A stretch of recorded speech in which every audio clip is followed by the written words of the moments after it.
Hello mga sir, ngayong araw ay ito yung gagawin natin, Honda Click na 125 na ang problema nito mga sir ay maingay sa loob ng makina na parang ganito yung tunugan. No? Padari ko muna. Yan, maandam na, kilometer. Ayun, oh.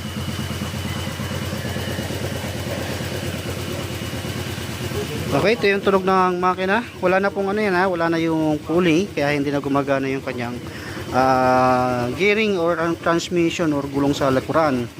Tapos yung tunugan niya, kala nyo mayroon siyang parang may ginigiling sa loob na yung parang tug-tug-tug gumaganon. Lalo pag nakakabit to, pag nakakabit yung pulley, kung ano yun yung tunog ng kalampag, ganun yung tunog. Okay, panday natin, namatay. Okay, pinandan na. Pinandan natin ulit. Ayan, rinig nyo yung tunog. Tug-tug-tug-tug gumaganon. Ayan. Ayan. Kapag ganyan ang tunugan mga sir, at kapag once na inalog nyo yung sigunyal, ayan, karamihan naman din kasi dito mga sir ay mga ganun tunugan, kalampag. Pero sa unit na to, hindi siya kalampag. Wala siyang kalampag.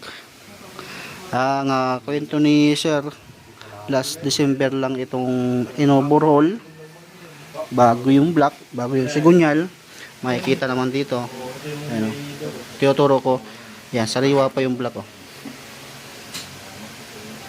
Ganyan na yung naging tunugan niya. Tapos sa pakita ko yung sa part ng magneto, tatanggalin natin yung radiator, tapos pandalin natin ang mabilisan. Makikita nyo na kakaiba yung ikot, kumbaga disalign ito.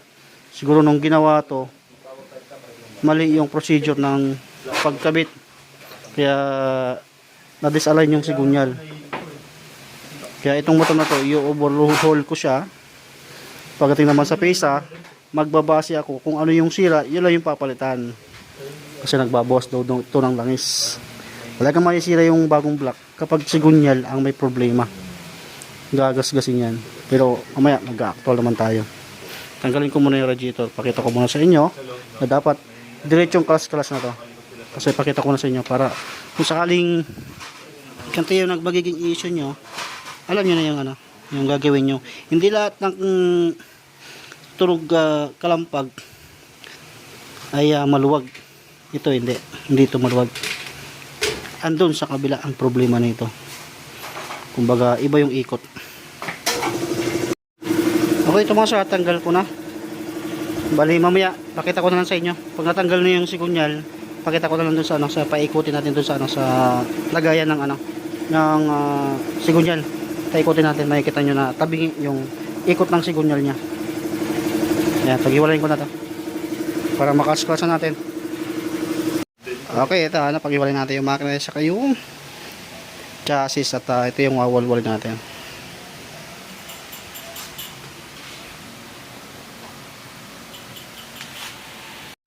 Okay, ito mga sir, bali natanggal ko na yung mga tornilyo rito. At itong motor na to ay overheating din pala ito mga sir. Ay, kita nito. Yan. Tapos ayan nga, tatanggalin ko na itong itong head. Eto, tanggalin ko na yung head. Dito ako nagsusungkit mga sir. Ito to, dito. Huwag kayong magsusungkit dito kasi maling-mali yan. Ito sa gasket pa lang mga sir ay mayroon na siyang nilagay na na parang kwante yung sealant na dapat hindi nilalagyan ng sealant yung cylinder head kasi sasablay yan mga sir. Dapat ito hindi nilalagyan. Ayan o. Kita nyo yung mga ganyan. Sealant yan. Na dapat hindi nilalagyan yan. Useless kasi yan mga sir. Hindi naman dapat nilalagyan yan. Ayan o. Overheating. Okay, tanggalin ko muna itong head. Okay, ito mga sir, tagal ko na. Ayan, nasabi kong overheat. Ito makikita rito. Ayan. Ayan yung mga palatandaan na itong motor na to overheat din to. Pati yung sa radiator nito mga sir, sa bunganga may pingas, tapos hindi maganda yung langis.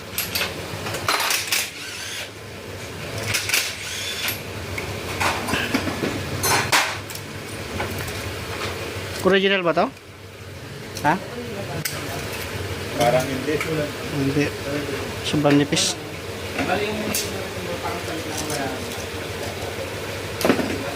Nasa mga shop, yung mga original nag-driven, di ba? Ayan. Yung black original ko. Makikita ko naman to kung original o hindi. Yung black. Ano ka pa rin eh.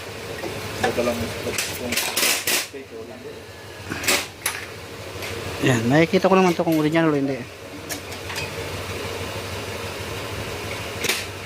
Charan! Okay. Ayan ha. Tos gas. Yan. Kapag once na crankshaft, ang problema, asahan nyo, tos gas kayo dyan. Ito oh. Oo, may gas ba?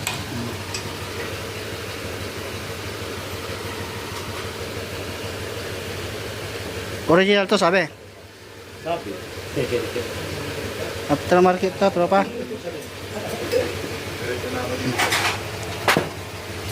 Ayan o. Tos gas. Tapos, itong crankshaft niya, makikita naman, no, bago din yung sigunyal. Pulting rod. Hindi ko lang din alam kung original din yan. Wala siyang kalampak eh. Kaso, baka nung pagkabit yan, mali. Ito, unang kita ko dito, kasi pangalawang punta ni sir na eh. Check up una, kinabukasan bumalik si sir para mapaghandaan nga daw yung budget. Kaya sa amin kasi tumatanggap kami ng pre-check up para at least alam nyo kung magkano may ihanda yung pera. Ayaw ko naman din yung marami nagtatanong sa akin na magkano yung gastos ng ganito eh hindi ko pa na-check yung motor. Siyempre mahirap manghula. Parang ito si sir, sigunyal ang problema, yung tunugan ganon kalampag. Nung pag-check, hindi pala kalampag. Ang problema dito, sa side na to. Sa side na to ang problema. Iba yung ikot, sumasayaw to. Hindi ko lang din naipakita sa inyo. Pero mayroon din naman akong isang nakuha ng video nung unang check up ko rito sa motor na to yung sir. Okay, tanggalin ko muna to. Tapos papakita ko sa inyo yung sigunyal niya. Tanggalin ko lang muna itong mga tornilyo. Ayan, tatanggalin natin yung crankcase. Ayan.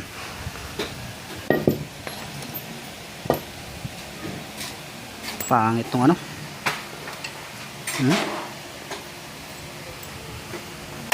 kahit dito sa side na to. Ayan. Parang hindi dumaan yung bearing dito.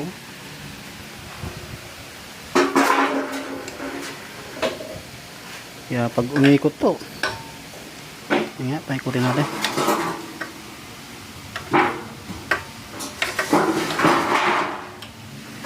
Yan, ito sumasayaw to.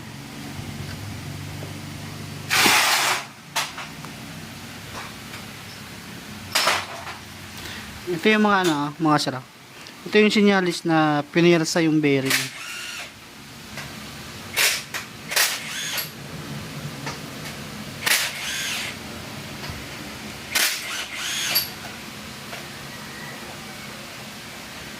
Yan. Yan yung mga sinyalis na yung bearing, pinirsang, pinaganon. Okay, tatanggalin ko to. At siguro baka bigyan ko na lang si sir ng gagawin ko na lang panibagong sigunyal to. Hindi talaga maganda yung langis dito. Makikita naman dito. Yan. Hindi naman to kalampag mga sir. Problema lang talaga.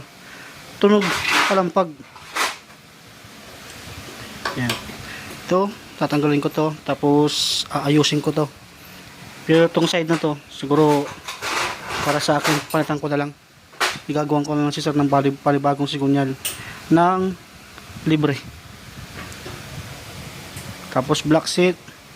Papalitan natin yan. Piston ring, mga valve seal sa mga yun. At yung check ko muna yung kanyang camshaft at yung valve guide. Yan. Ito mga pala mga sir, nililinisan na natin yung kanyang mga pyesa. May kasabayan nga din yan. Yun ang babamakin na din. Same lang din siya ng issue, kaso magkaya iba lang dahil ito kasi ay hindi kalampag. Ito na yung sigunyal nung click na akala mo kalampag, hindi naman pala kalampag. Yan. Bali aftermarket din tong sigunyal na to na nakakabit kay sir. Kaya ngayon gagawin ko, ito lang ang kukunin ko sa kanya at papalitan ko yung sa baba niya. Ito na. Ito yun, sobrang putik. Yan, sobrang putik. Kaya gagawa ko ng isang sigunyal at yun ang gagamitin niya. Connecting rod, di ko kukunin yan. Bibigyan ko lang si sir. Basta itong side lang kukunin ko. Okay, gawan ko muna si sir mga sir ha. Ayan, tapos ko nang ginawa yung sigunyal ni sir. Original yung aking nilagay dyan. Side dito, connecting rod, original. Ang kinuha ko lang dun sa kanyang sigunyal mga sir, itong side na to sa may pulley, kasi yun kasi ang kailangan ko, dahil yung sa ano nga, para sumikip yung bearing, para at least standard pa rin yung ano niya. At ito naman yung ano, yung pinagtanggalan natin, nilagay ko rito kasi pinakita ko dun sa may-ari na sinabi ko sa kanya aftermarket yung aking yung kanyang palang ano, kanyang sigunyal. Yan, aftermarket to mga sir. Ayan, makikita nyo dito sa connecting rod mga sir. Hot Malaysia. Yan, ito yung ano siya, sabi ko, sobrang itim. Yan, Hot Malaysia. Aftermarket to. Pinakita ko na rin yung ibang mga sigunyal ko rito na original. At sakto rin, meron tayo din na ginagawang overhaul din na parehas sila.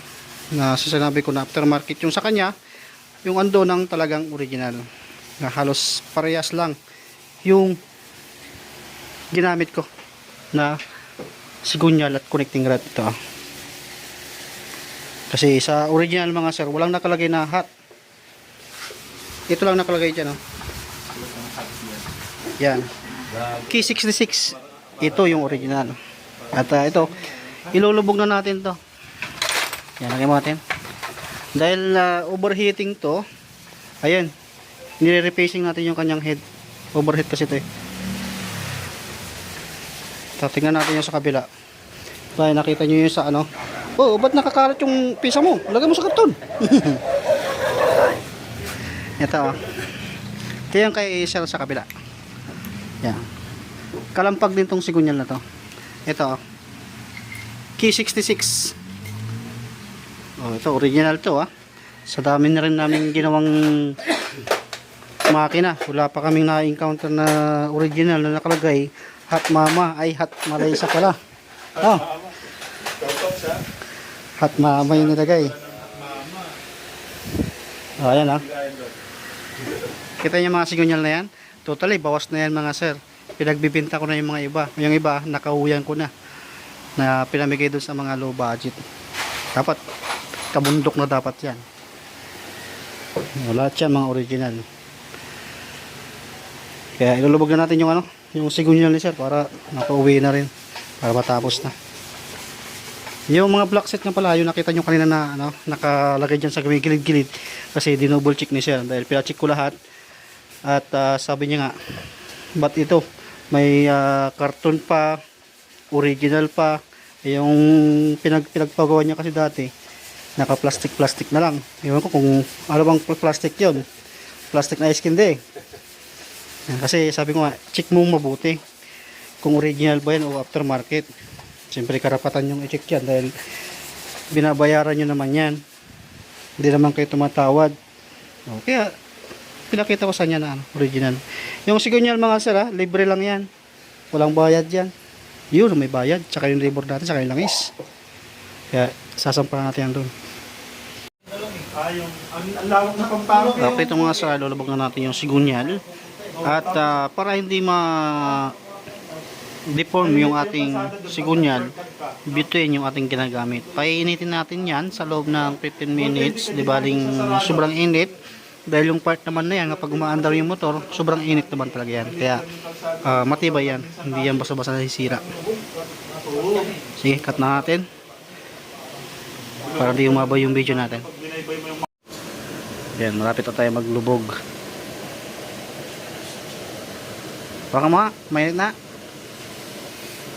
Doon sa gitna. Opo. Ang init. Okay. Oh. Ayan na.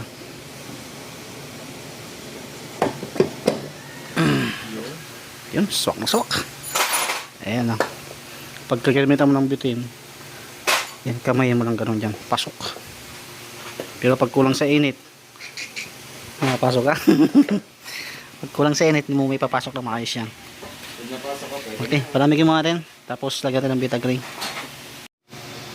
Okay, ito yung bago natin block mga sila. Yan, lahat original yan. Hanggang sa gasket. Ayan. Okay, labog ko na. Okay, nilagay ko lang yung cylinder head. Sa TDC naman natin na ginagawa ko. Ito. Yan. Itong lagayan ng kunya, tapat nyo dito. Yan, tapat nyo dito mga sila. Ayan o. Yan, yung guide na yan. Tapat nyo dito. Tapos, sa sprocket cam to camshaft. Ayan o. Guhit na yan. Sa guhit na to, tapat nyo dito. Sa guhit na to. Yan. Yan yung TDC nyan. Okay, bali, higpitan ko na to. Yan. Tapos, lagay ko na yung water pump. Tambucho. Dito, cover.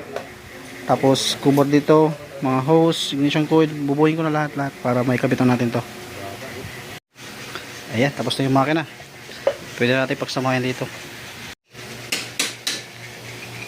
Okay, pagkasamahin muna natin ito. Tapos yung wire, babalutan natin.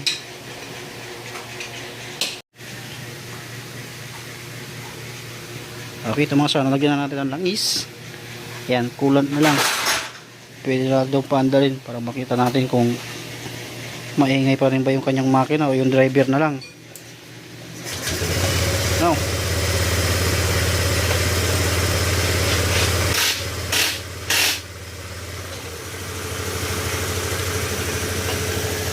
Okay, narinig nyo na yung tunog niya. Wala na yung parang kalang may nag-iispadang sigunyal. Ito, yan. Ito na narinig yung mga sagit seat to. Painitin natin. Wala pang air cleaner, di pa natin na ikakabit. Pinasisingaw mo natin yung coolant niya. Mas malakas kapag nakakabit yung pulley. Kabaliktaran nito. Pag nakakabit yung pulley, mas malakas.